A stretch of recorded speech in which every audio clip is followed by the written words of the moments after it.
Around the time the pandemic hit, a good friend of mine got me involved in a new outdoor activity. I won't mention the activity by name because it can elicit a very strong emotional response from some people, and I want to be respectful to everyone's feelings.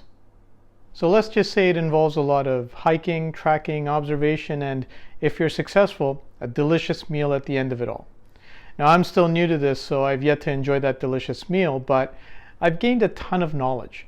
And if you've watched any of my previous posts, you'll know that I always try to apply what I learned in one part of my life to other parts, or more specifically, to the procurement and negotiation part. So what did I learn? Well, I learned that you'll never find an animal where you find its tracks. In fact, the reason you're seeing the tracks in the first place is because that animal heard you, saw you, or smelled you coming.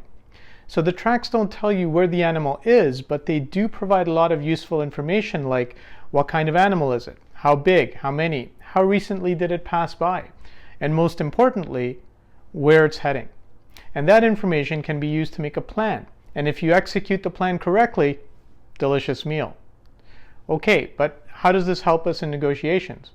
Well, too many times I've seen folks go into that first meeting with a supplier and come out all dejected because they didn't get everything they wanted in the deal. Or internal clients scratching their heads and pressuring the procurement team because we can't close $1 million deal in 2 weeks.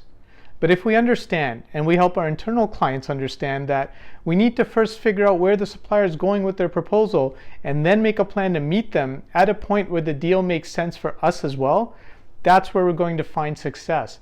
That's a point at which we can table a mutually beneficial agreement, and everyone enjoys a delicious meal. So now the proverbial, or in some cases literal, $1 million question: how do you read those tracks and make a plan, a negotiating strategy? Well, at the risk of oversimplifying, you need to do 3 things. First, get your bearings. Figure out where you are. What's your current state? How important is this thing you're negotiating for to your business? Next, figure out where you're going. When do you need it? How much are you willing to pay? And then put together your negotiating strategy. And it's important that your strategy not only lays out the steps you need to take, but also defines what success means to you, your stakeholders, and your organization. Now, I've put together a 1-page strategy template that I provide as part of my negotiation course. But since it's the holiday seasons, for this month only, I'll share the template with anyone who's interested. Just type strategy into the comments and I'll get a copy over to you. And if you're interested in learning more about negotiation, check out the training page on our website, oneviewnow.com, or reach out to me directly if you're interested in our corporate training program.